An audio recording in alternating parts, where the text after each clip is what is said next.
When will it start? It starts now. So hi everyone, hope you're all very well and welcome to the live stream. So of course we're going to talk about the US presidential election as it's I think most of the polling is starting to close. We should have results probably at about 5 in the morning. So don't worry, this live stream will not go on until then. We just want to cover a few things related to Trump and Harris over the next hour. Also want to cover a few other topics, border security, immigration, and who's who in Kemi Badenoch's new shadow cabinet. A spoiler, there's a Spartan. So let's start with a few. So anyone who, if you want to hit me with a super chat, I will read it out during the live stream. Before we begin, look, people have asked me for a prediction. Well, I think Kamala Harris is going to win it, not because I've been following polls or because I've been monitoring this, but because of a guy called Alan Lichtman, who has created a program or a model, I should say, for determining who will be the president. So it's based on 13 keys, I believe. It's 13 keys, yes, that determine whether the incumbent will remain in the White House. And if they lose 6 of those keys, then they're out. And he has rightly predicted every election since 1984, bar 2000. But if we remember, Alan Lichtman, that's his name, with double L, I think is in the name Alan. But he's predicted every election bar the year 2001, where it was a knife edge between Al Gore and George W. Bush. In some ways, people say that George W. Bush illegally won the election. Anyway, with that one as an exception, he's been correct about every election since 1984. So look, I've said before, stop listening to politicians, listen to the experts. He's an expert. He's always been right, and his model is not partisan. It's not based on feelings. It's not based on polling. It's based on fundamentals such as the economy, whether the candidate is a revolutionary candidate, the incumbency, who's already in the White House, stuff like that. And some of the keys have gone for Kamala Harris. Some of them she's lost, but it seems she has most of them. And according to his model, she will be the next president. We've seen polling going in both directions, but for example, when it comes to the economy, he said, look, has there been a recession in the last quarter or whatever? And there hasn't been a recession. So that's something going for her. So this is based on fundamentals, not on feelings. It's not on polling. It's not on whether people like Kamala Harris or not. It's almost, it'll work irrespective of who the candidate is. So look, he's been right all along. I think it would require massive change for him to be wrong. And if he's right again, I think you could almost put money on what he has to say going forward. So once again, unless this will determine who will win. Now, whether Donald Trump will reject the outcome and try and claim that it was stolen or something, that's a different story. But based on Alan Lichtman's 13 keys, Kamala Harris will be the next president. Max, what are you stating is what I've heard as well. Yeah. So look, don't look at the polling. Don't listen to what politicians are saying. And of course, the media like the idea of this being, 1 week going towards Trump, 1 week going towards Harris, because it means that there's interest. And the media need this interest because it drives eyes to websites or to TV shows, or it drives revenue. And I think this election, it's been estimated, has cost about $10 billion or $11 billion spent on campaigning, spent on travel, all of these things. And the media do really well during these types of campaigns. So they want it to be as close as possible. They don't want the idea that the public think it's done and dusted, because then people won't bother watching. So I think there's a bit of a sort of conspiracy there. Anyway, let's hear what some people have to say about Donald Trump before we get into some more of the news about it. Tom, So this is a guy called Franco in Wellingborough. Tom, if the UK politicians took a leaf out of Trump's book, this country would be back up number one in the world. I'm telling you now. What's the one thing the country's current leaders should learn from Trump and do to make it the best country in the world, Franco? Because he's the man of the moment. No, but what should they do? He knows what. They should take a leaf out of his book. Okay, and do what? Because Tom, he's got the front. He's the man. Can you name a policy, Franco? Name something that Keir Starmer should do that would make Britain great again. He just keeps saying, well, yeah, because he's great. Okay, but what? And do what? Because Tom, he's got the front. He's the man. What you keep giving me sort of verbiage. I want you to tell me one thing from what you have heard Trump will do in office that the UK should copy to make it the best country in the world. Well, I'm not that well clued up on politics, but I know that guy's going to win. Yeah, okay. Well, let's just briefly for a second dive into what that means. You have no idea what Trump is proposing to do on anything? Yeah, get America back on its feet again. Right, and how? Make America... Well, only he knows that. Well, no, he doesn't, Franco, because he's said that multiple times to anybody who will listen throughout the course of an election campaign, which has been around 2.5 years long. And from that, you've picked up what, sir? And when he gets into office, he'll prove everything that he said to be true. And what is it that he said that you think is true? Everything. Which is? Give me one example. Everyone's headhunting for Trump, yeah, because of his past. No, Tom, we're just as frustrated as you are. This obviously is a Nigel Farage supporter. I can guarantee it. I would put money on it that this guy is was a Boris Johnson supporter and is now a Nigel Farage supporter because he likes Trump. I like Trump. Yeah, he'll do a great job. Okay, what is he going to do? I don't know. We just have to wait for him to get in. So you want people to vote for someone to do a job that you don't know whether they can do the job or not, but you believe they can. This is like a cult. This is exactly like a cult. You need to support the great leader, the dear leader, because it's incomprehensible to think the other way. You vote for Nigel Farage. We vote for Nigel Farage. Of course, he's going to represent his constituents in Clacton. Of course, he's going to fight on their behalf. Are you sure he's going to do that? Yeah. Then he gets in, and what does he do? He spends half his time in other parts of the country or in America. What he's done. Tom, we've all got a past. Let he cast the first stone who's committed no sin. What the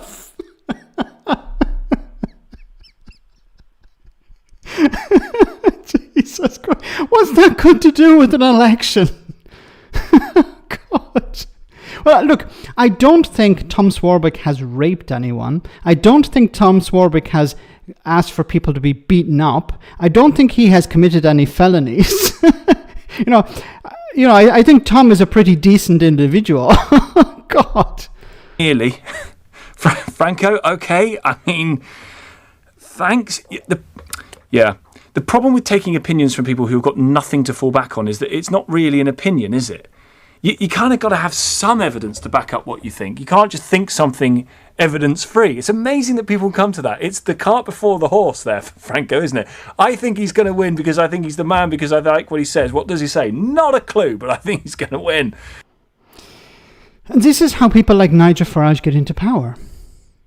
Nigel Farage, we need to make him Prime Minister. What policies would he put in place that would benefit you? I don't know, but he'd be a great Prime Minister.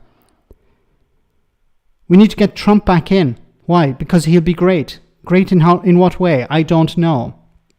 And the worst about this is you have somebody in Britain saying it would be great if Donald Trump was president. Well, he was president 4 years ago. And how good was that for Britain? In what way did things in Britain improve because Donald Trump was in charge? See, Donald Trump also supports protectionism.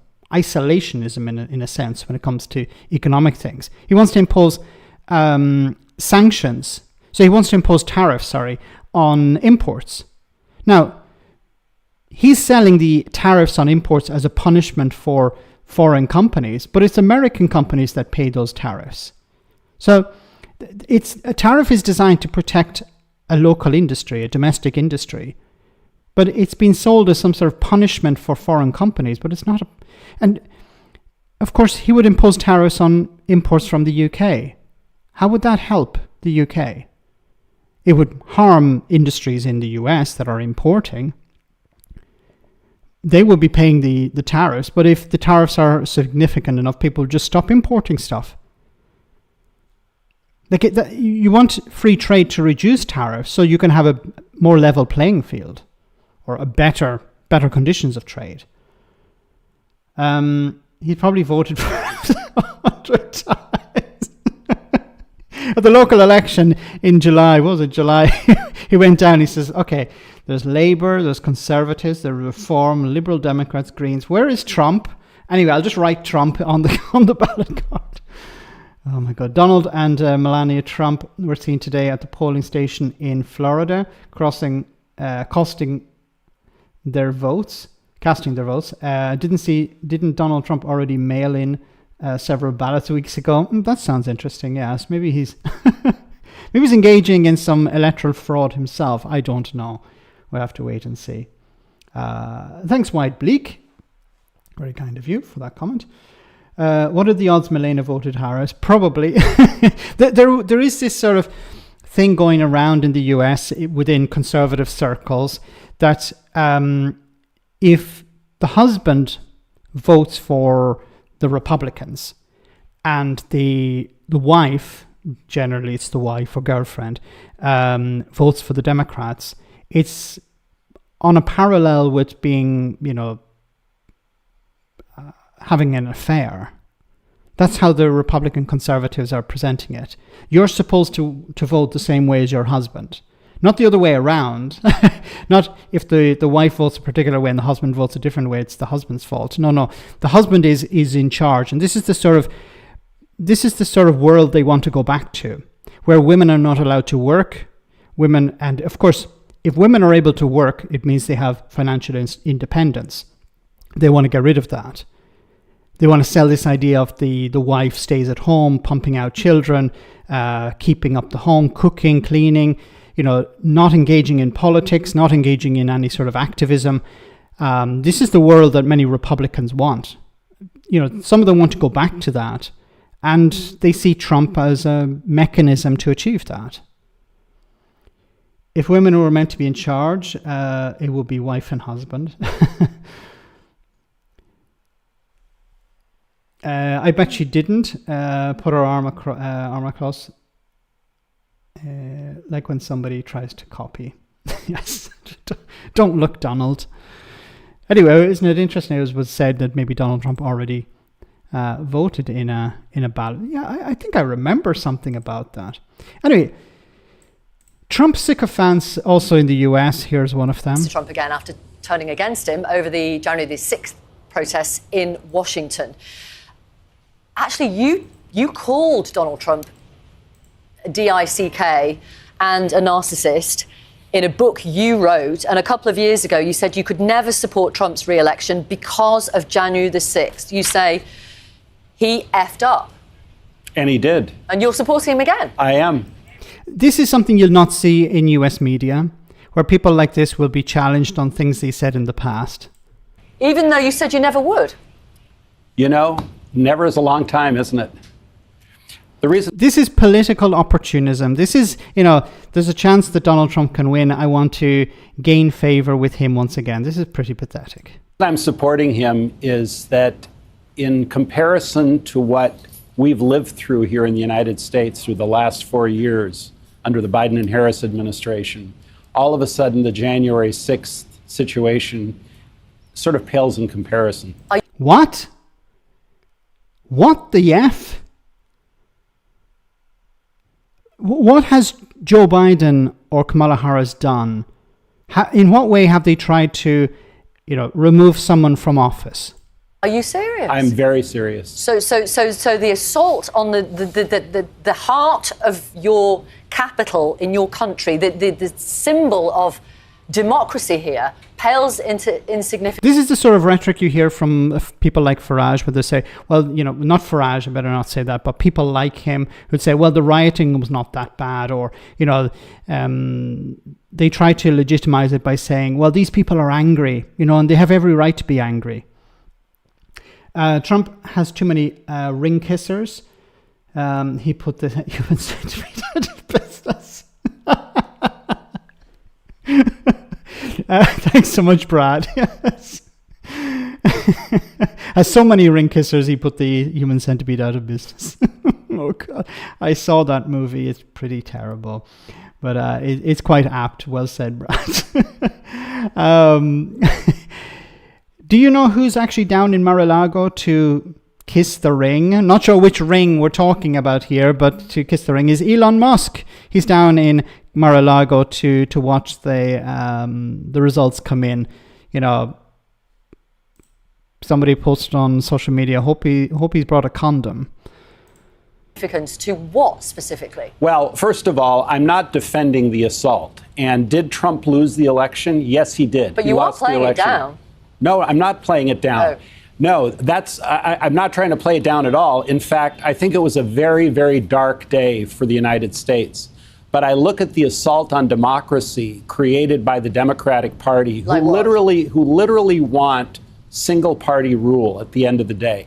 It's death. Every party wants single party rule. Your party wants single party rule. Welcome to politics. Every party wants to have single party rule. This is ridiculous. This is like saying, we're the good guys, they're the bad guys. But now let us get into power and we'll show you just how good we are of guys. Like, this is the party, the Republicans, that are trying to deny minorities the right to vote, trying to throw as many obstacles in the way of the poorest in society, stopping them. Because poor people and minorities and young people generally don't vote for the Republicans. So what the Republicans do at every level is throw as many obstacles. For example, one of the recent things they're doing is stopping. So they're trying to be very funny or very sly. What Trump is saying is we should have the results straight away. As soon as the results come in, we should count them, and within 24 hours or whatever, we should base the vote on that and not wait until every ballot is counted. So what Republicans in Pennsylvania, I heard, are doing is not allowing officials. So they're responsible for the counties or for the state. They're saying we're not going to allow officials to open the ballots until something like 7 p.m. So not count, but open. First you can open. And then, of course, you're not going to have time to count all the ballots. And it seems that, at the beginning of the counting, it's looking more likely. I think it's maybe the rural areas are counted first. So they get counted for. And the rural areas are more likely to go to Trump.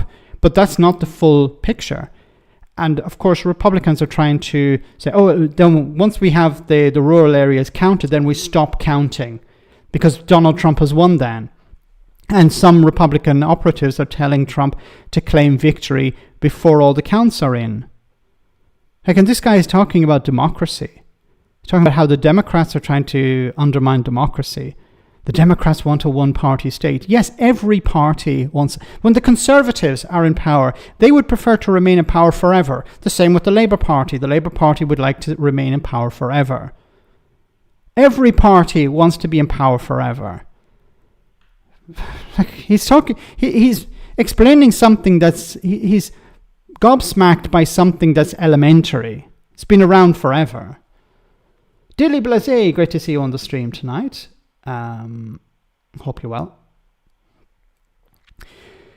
Anyway, just stick with another few things with the election. I'm not going to cover it all night, but...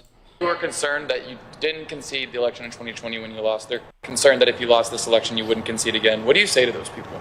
I think they're crazy. If I lose... But how is it crazy to say that if you lose that you won't accept the result? You didn't accept the result the last time, and you lost. In 2020, he lost. And he said, no, I won, it was stolen.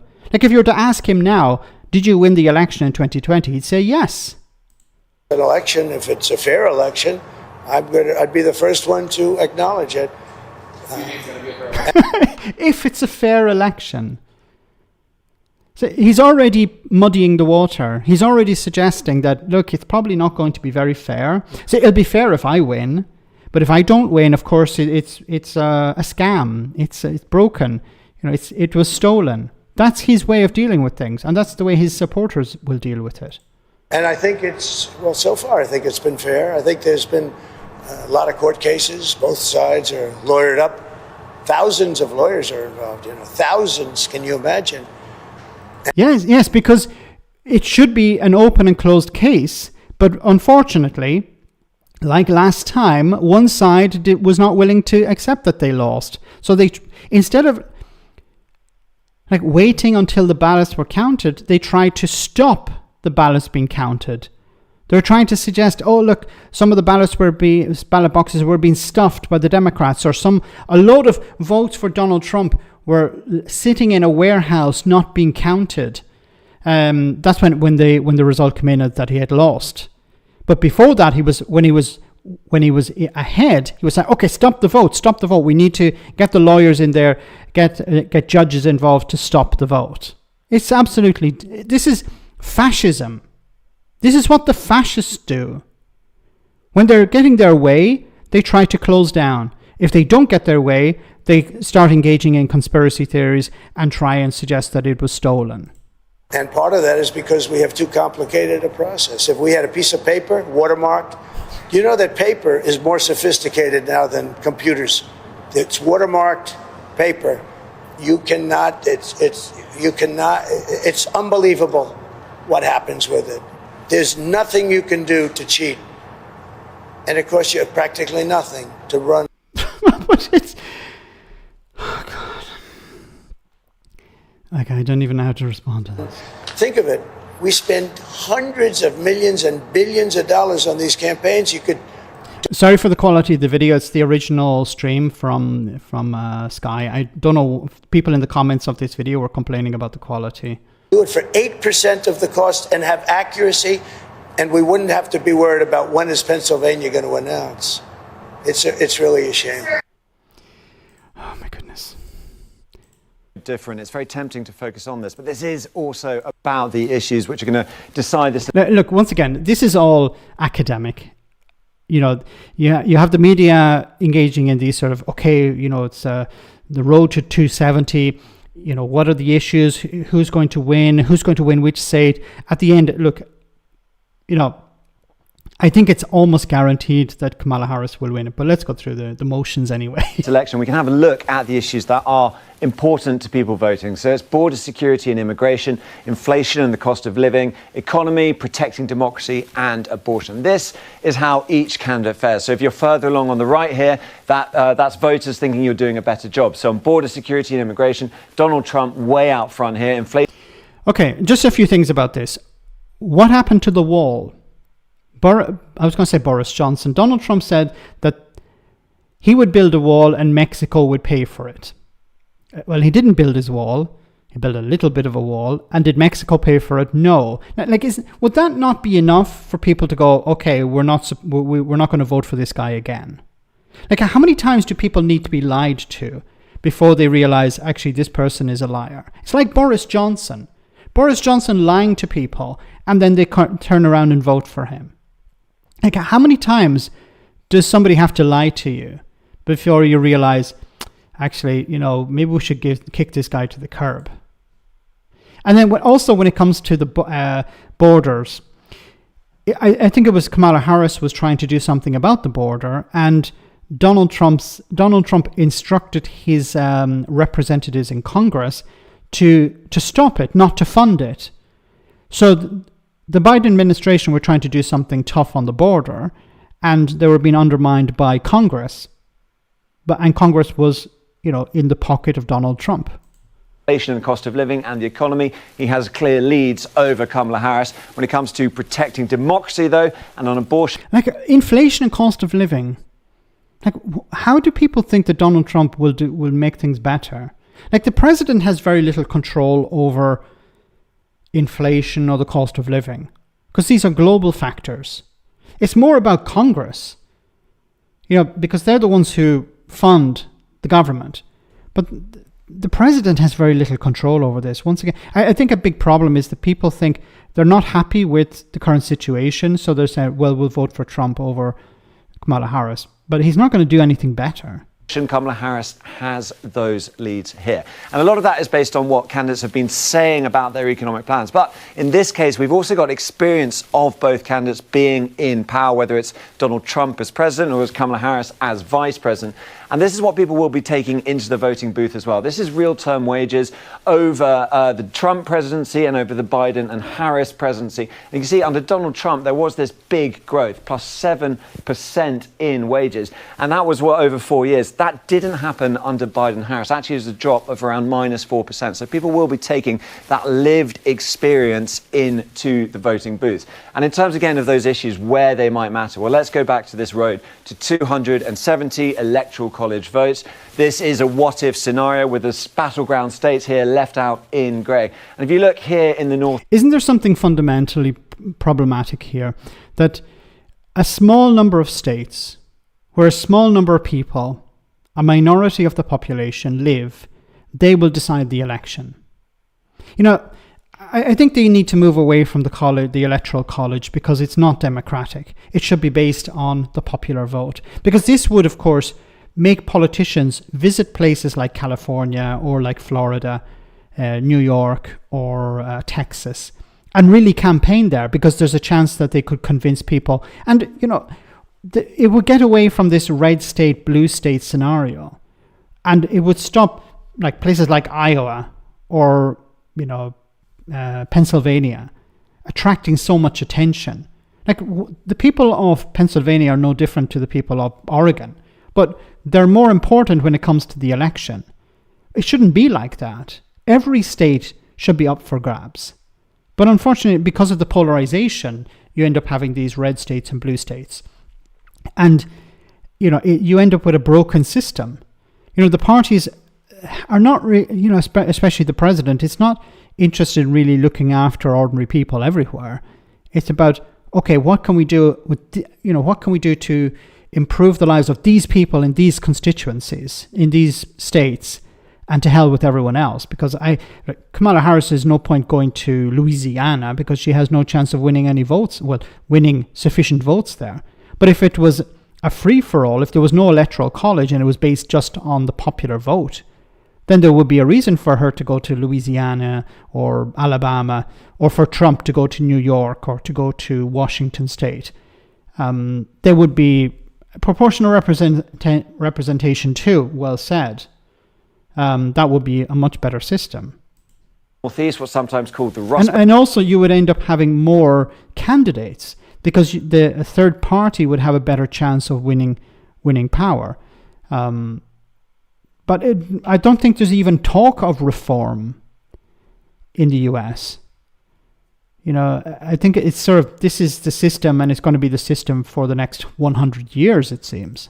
Well, there is where the economy is really, really important. That is the top issue. But if you go over here in the Southwest, Arizona and Nevada, that's where immigration becomes a bigger issue. Again, on both those issues, Donald Trump has a lead over Kamala Harris. But we mentioned abortion there, and let's bring that into the mix as well, because that's going to be really, really important in this election. When it comes to this vote, people going to vote will have all sorts of things to vote on depending on the state. But in certain states, they'll also be voting about abortion laws. That's in the wake of Roe versus Wade being overturned by the Supreme Court, states being free to make their own laws. And as you can see, these are all the states where that's happening. Now, none of these really are battleground states apart from these two here, Nevada and Arizona. So although immigration is really, really important, abortion is literally on the ballot there, and that could have an effect. Because again, this is about lived experience as well as what might happen in the future.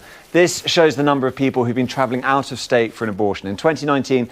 So because the Republicans are in the pocket of the evangelical Christians, and the evangelical Christians were using Donald Trump as a vehicle for their ultimate goal, and their ultimate goal was to overturn Roe versus Wade. And this was about the federal government deciding whether states would allow women to have access to abortion services. And of course, it was overturned because the Republicans and Donald Trump put their guys into the Supreme Court because these evangelicals wanted that. And now they're suffering the consequences because women are realizing, hey, these people are coming for our rights. These people have taken away our rights. So we're going to push back on that. We're going to punish them. And the Republicans, it seems, are going to suffer the consequences of that. See, they got into bed with these evangelicals, and these evangelicals were willing to overlook Donald Trump and his shenanigans, for a better choice of word, because their ultimate goal was, well, we're going to use him to influence the Supreme Court. And we've got it. We've succeeded. But now the vehicle that they've used is going to get a bit of a beating. 73,000 people went out of their state to have an abortion. In the wake of Roe versus Wade, that has really surged to more than 170,000 in 2023. That is another issue that could be at the forefront of voters' minds as they make their decisions today. Guys, I think we need a comedy moment, so let's enjoy this American-related comedy moment, and then we'll be back with more serious stuff in just a jiffy. Hope you enjoy this. Let me increase the audio a little bit. What would you want to hear Kamala Harris say to you as a Trump supporter if she wins? What would you want to hear out of her mouth? I want to hear what she thinks she's going to do, because I think she's full of shit. I believe that she's a Muslim. Right? I believe that she's... You believe that Kamala Harris is a Muslim? What has made you think that? Islamic with Obama. Charles Manson said make a parking lot out of Iran so that we can take over China and Russia. Charles Manson said make a parking lot out of Iran so we can take over China and Russia? Right, during the Iran crisis. You're quoting Charles Manson as a positive? Well, I believe that's what they should have done, or we should do. Because they're trying to take over this country. Never mind that people live there and a lot of people would die in your scenario, but you're quoting Charles Manson? Yeah. So Kamala is Muslim, and Charles Manson had the right geopolitical ideas for the Middle East? Yeah. That's what yeah. God. This is not a parody. These people exist. You know, they sometimes call into LBC and talk about how great Nigel Farage is. These people exist. Kamala Harris is a Muslim. Remember, in Republican eyes, Muslim is bad, okay? And I find it so ironic that there were some Muslims campaigning for Donald Trump, and they've completely forgotten that Donald Trump wanted to impose a Muslim ban when he became president some years ago. Kamala Harris is a Muslim. Remember, Muslim equals bad in these people's eyes. And Charles Manson, yeah, he's the guy with the, the vision, geopolitical vision for the world. He wants to nuke Iran and turn it into a car park, and then use that as a stepping stone to China. Charles Manson. I hope Donald Trump is not engaging in, seances with Charles Manson. I don't know if he has a Ouija board to access Charles Manson, because you remember Charles Manson is no longer with us. Max, you need to sing happy birthday to David McGuinness. It's his birthday today. Again, happy birthday, David. Is that true, or are you just trolling me? So I don't know if you're trolling me, so I'm going to have to sing happy birthday to to David. So happy birthday to you. Happy birthday to you. Happy birthday, dear David. You're not a BAM. Happy birthday to you. There you go. There, I've done it. Okay. Thank you so much, Alistair. I think. Have a good one, David. And make sure to check out Indie Truck Davies' channel, The Two Davies. Does a great show on Scotland, everything Scottish. Okay, guys, let's move on to our next story. So move away from the US for a moment. Border Security Command funding to double to $150 million to smash the gangs. So this is from yesterday. People smuggling should be viewed as a global security threat. similar to terrorism, Sir Keir Starmer has said in an address to Interpol's General Assembly. So I sort of covered this earlier. Thank you. Thank you, Max. Thanks, David. So it is true. Okay. See, sometimes I get trolled on this. Sometimes people say, oh, can you sing happy birthday to X? And then it turns out not to be their birthday. And that's very naughty. The Prime Minister urged world leaders to wake up to the severity of the challenge, saying that there is nothing progressive about turning a blind eye to people who die in the English Channel. Okay. Look. I think this is all a ruse. In a sense, I think this is just Labour pretending to care about immigration, not because they... How can I say? I think they've realised that if they fix the immigration problem, that means stop the boats. And of course, the best way to stop the boats is to create safe routes. But I think if they were to do something like that, they would take immigration off the table. And immigration at the moment is a great tool to divide the Conservatives and Reform UK. Because Reform UK don't really have any real policies. All they have is immigration. And they're talking about, we need to bring down immigration. We need to leave the ECHR. And there are people in the Conservative Party who believe that maybe we should embrace Nigel Farage. Of course, there are others who say, no, keep Nigel Farage as far away from the Conservative Party as possible. So the longer this goes on, the more it's going to undermine the Conservatives. If you take, this is just a speculation, but if you take, Encore Max, no. If you take immigration off the table, if you bring down the numbers, then there's nothing really for the Conservatives and Reform UK to fight over. Now, I hope, in one way, that could be the case, but I hope I'm wrong, because this would mean that Labour are not really interested in safe routes, that they would prefer to mess about with this issue, pretend that they're doing something in order to keep the red wall happy, but not actually do anything to stop the boats, because they can just leave this issue to simmer on the sidelines and watch as the Conservatives and Reform UK tear each other apart over it. That's my speculation. That's my hypothesis, which is not a humane way of dealing with this, because there are people dying in the Channel. You know, one of the most recent deaths was a child. So, you know, there should be a moral force taking place within the Labour Party, saying, look, you know, the best way to stop this is to create safe routes. To hell with Nigel Farage and the Conservatives. Now, maybe I'm being overly cynical. I tend to be overly cynical. But I hope that's not the case, because everyone's birthday today, is it? Mark W? Shell, is it your birthday as well? Oh my goodness. But what lurks beneath Trump's orange fig leaf are some things that he'd like to conceal. The birthmark he cannot fix that reads 666 little horns, and the art of the deal. What's said? We Scott's dog. Why do people want to come to the UK rather than stay in France or go to Germany? Because they have connections, Steel Wing.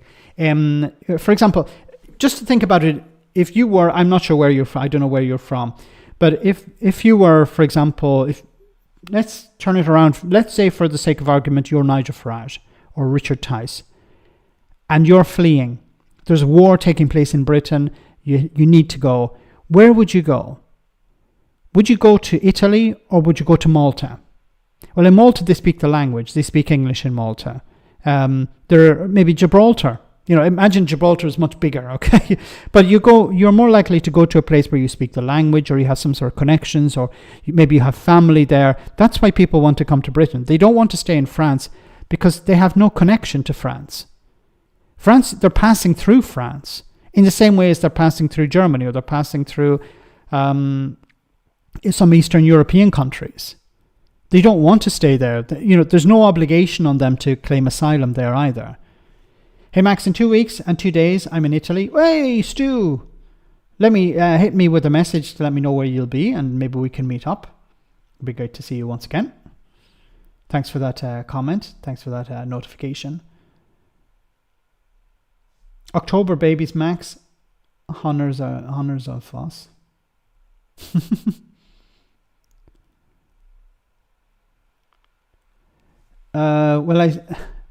I'm seeing things is pretty shitty.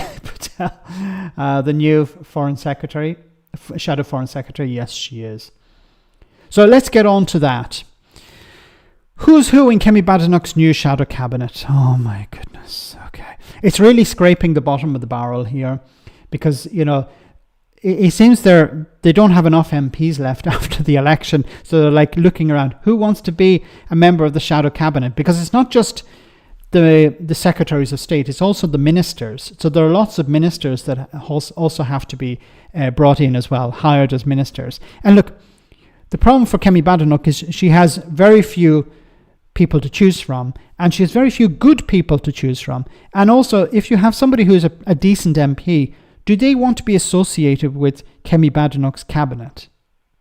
There might be a bit of extra money in it, but is it something you'd really want to be, engaging with? Like people like Chris Philip, he has no morals or scruples. He'd do anything.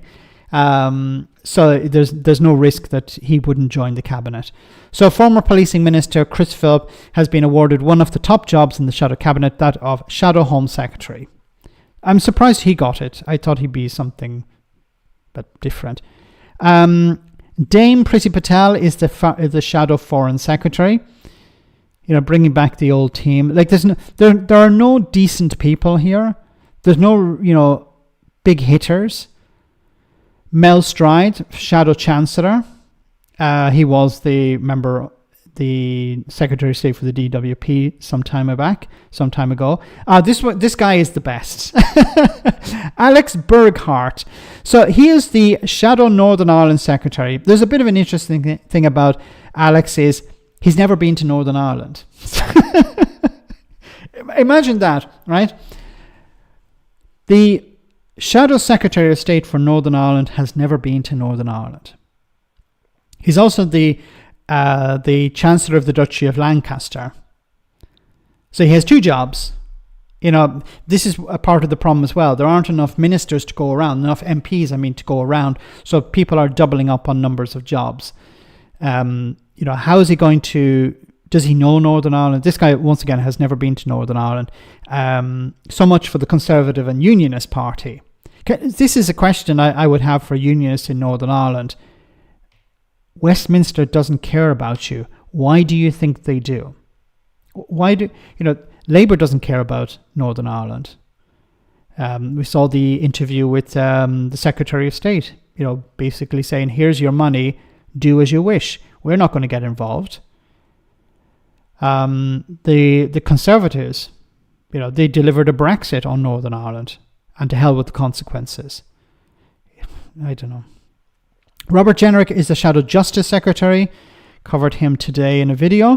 James Cartledge, I don't know actually who this guy is. Helen Wheatley. She was the former Education Secretary. Now she's DWP. Oh, God.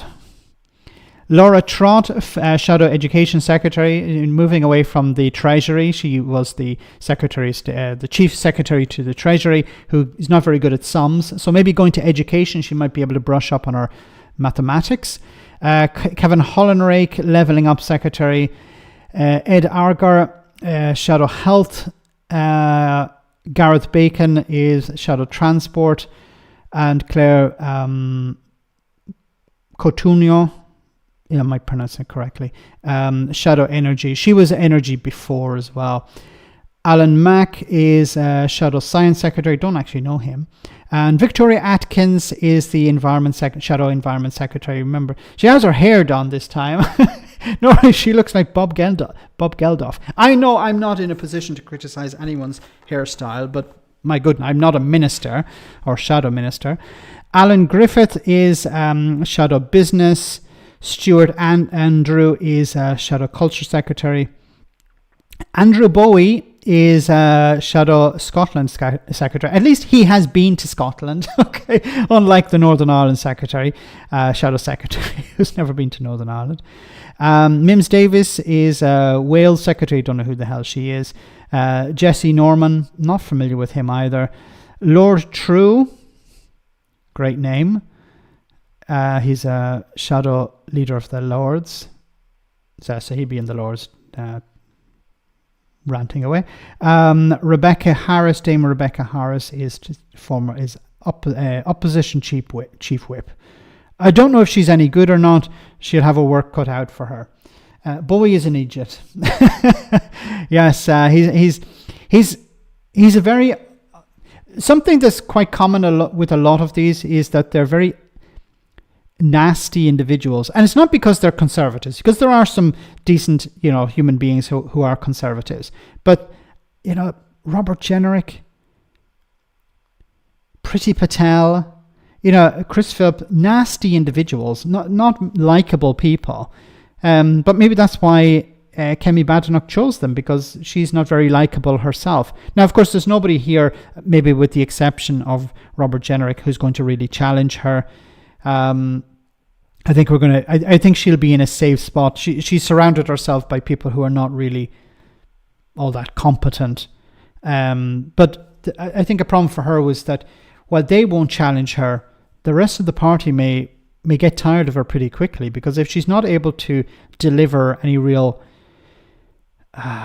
challenges to the government, and I think the opposition and an opposition this size is pretty toothless. And I said before, in the House of Commons, it's all a bit of a waste of time. You ask a minister a question and they don't really bother to answer. So what can they really do? Not that much. So they can try and raise issues in select committees. I think that's where it's a bit more, where you're going to have a bit more punch. But that's not theatrical. It's more bureaucratic in a sense, or technocratic. Anyway, guys, let me read some of your comments, because I haven't read all of them tonight. Decent human beings and conservatives in the same sentence. Look, Simon Hoare was a very good chairman of the Northern Ireland Select Committee many moons ago. So he was actually a good guy. He was conservative. He actually, called out unionist politicians like the DUP. He embarrassed them. He was a Remainer, okay, but he embarrassed them over Brexit. So he was doing a good job. He wasn't taking any bullshit from unionist politicians in Northern Ireland. I'll keep them in opposition forever. Yeah, you need somebody who... See, I think this is a massive problem for the Conservatives. They don't have anyone who's disconnected from the previous administration. So you had Robert Jenrick, Kemi Badenoch, James Cleverly, and who else was running? Don't even remember. They're all associated with the previous administration. I think the only time when the Conservatives will really be able to break free of the last 14 years, maybe, and they should not be allowed to, but I think the only chance they really have is when they put somebody new in charge, an unknown, somebody who's good, somebody who's a good speaker, but then, if you're good at your job, you're going to be at the top already. So I think it's going to be difficult. And were there any new MPs coming in at the last election? Very few. So maybe somebody down the road, like for example, where is the guy? No, the science. Yeah, Alan Mack. Maybe there's a chance that he will do pretty well, but then he's in a very it's not a really important role. So, I haven't heard him speak. So, but I'd be interested to hear what he have to say. Amber Rudd, maybe. Tugendhat, or whatever his name is. Tugendhat. Yeah, but he's I think he's a bit too moderate for Kemi Badenoch, or perhaps he didn't want to be part of this. He just said, look, to hell with this. I'll wait for the next round. I'll wait for the next boss. Given the direction of travel, I predict Philip will lead when they sink to third party. Probably. Mac the knife.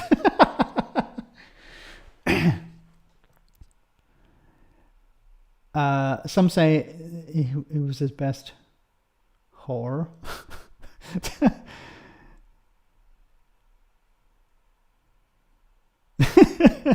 He was the best whore. H-O-R-E. When you know Generic is waiting for her to fuck up, he's got 5 years. Yes. Look, I don't think she's going to last 5 years. Look, she has PMQs tomorrow, so it'll be interesting to see how she gets on in PMQs tomorrow. She's not very good. Look, I'm not saying this, once again, I want people to be clear about this. I'm not criticizing Tories because they're Tories. Like Rishi Sunak, when he did a good job, that was very rarely, but like when he was during PMQs, the last PMQs, he was really good. He was, he didn't try and take, he was there to make fun of himself. He was there to be polite to Keir Starmer. It came across in a very positive way. And, he even made jokes about, find your inner tech bro and stuff like that to Starmer. So, and there were other occasions where Rishi Sunak, look, I think Rishi Sunak didn't really like the job. He did it because he had to. Didn't have to. He could have resigned. But, I don't think he liked PMQs. He didn't like the sort of theatre, and he wasn't good at it. But when he tried to be nice, he came across as a nice person. Whether he's a nice person or not is another thing. I gave Kemi 6 months. But Kemi Badenoch is not good. Like, you've seen her in Select Committee, she gets really angry about things. She's not very good at responding to things. She's when it comes to Brexit, she was a Brexiteer, and she wasn't very good at defending Brexit. I think it's pretty impossible to defend it, but, she's not like Farage, who's able to weave truth and lies together. She's not competent enough. How long do you think Badenoch will last? I think we'll have to see a few PMQs. Look, she could be really good tomorrow, and that would give her a boost. But if she's not good, MPs would be like, okay, because it's going to be difficult for her. She's not going to be able to drown out the Prime Minister. And Starmer is better at doing this job than she is. So Starmer can just, flick her away, and the MPs behind her will cheer her on. But if it starts to see that she's not making any headway, then they'll probably say, look, maybe it's time for you to go. We need somebody who's able to, to challenge the Prime Minister. If you're not able to do that, and it's not just about being the leader of the party, you have to be able to, engage in the theatrics, unfortunately, of Parliament. And if you're not able to do that, and coming across as just cranky, coming across as arrogant, is not going to work really well for you. Like, whatever we have to say about Boris Johnson, he was good at getting people to laugh. He was good at pushing back. Of course, it was based on lies and, untruths, but he was good at it. He was good at, because he came from that. He was in Oxford, where he did debating. So he treated it as a debate, push your side, lie and cheat, but end with a bang. And he was really good at it for a while. It was completely dishonest, and it's despicable that Parliament is like that. But Boris Johnson was good at it. I don't think Kemi Badenoch is good at it. She may be good, however. This will split the Conservative vote. But I think if she's good, the party will rally around her. They have nowhere else to go at the moment. TikTok Starver. We'll have they did set a precedent in getting the lettuce gone. Yes. So guys, we're almost at the end of the stream, so I want to say thank you so much to everyone who came on tonight. Thank you so much for your super chats. Happy birthday once again to David McGuinness. Do check out his channel, and do check out Daily Blase, who's on the stream tonight as well. Before we finish, we have our one for the road. So fingers crossed that Kamala Harris wins the election tomorrow. Well, probably the results may not be in tomorrow. We could be waiting until Friday for all the results to come in. But, PMQs tomorrow. We'll keep an eye on the election results as they come in. And, there should be other stuff rolling in too, throughout the rest of the week. So I'll see you on Friday, same bad time, same bad channel. But before we finish, we have this one for the road. Hope you enjoy it. Are you in charge of an economy that is struggling to deal with the effects of a very silly decision, but also trying to pretend it never happened? Do you run a health system battered by an explosion in long-term sickness, but would rather ignore one obvious cause? Are you concerned by mass protests, but also really like selling arms? Then you need Don't Mention It. Just one application of Don't Mention It will block out all history, context and nuance, so you don't have to worry about any of that complicated stuff and can keep your eyes fixed on your glorious future, not the messy past. Our economy's been permanently damaged by leaving the single market. Don't mention it. It'll only annoy people if you do, and a lot of those people have newspaper columns. Long COVID's a massive factor in long-term sickness, but unlike many countries, we restrict vaccine boosters to a few and don't subsidise the cost for others. Don't mention it. COVID is so 2020, and vaccinations are controversial these days because of stupid. If you bring it all up again, you'll just have loads of nasty tweets. Instead, have you thought about trying to bully disabled people into work? Anger and frustration with the horrors in Gaza and Lebanon and with the Israeli government is really... Whoa, are you mad? Don't mention it, don't mention it, don't mention it. You'll only enrage people on all sides, and I mean, after all, what can you do? You're only in government, you're not God. Don't mention it, because sometimes discretion is the better part of something you shouldn't mention. And I didn't even bring up climate. Don't mention it. Well said, Matt Green. So thank you so much to everyone who came on tonight. Thank you so much for your super chats. Thanks to the moderators for doing a wonderful job as always. And I'll see you on Friday, same bad time, same bad channel. Take care and don't mention it.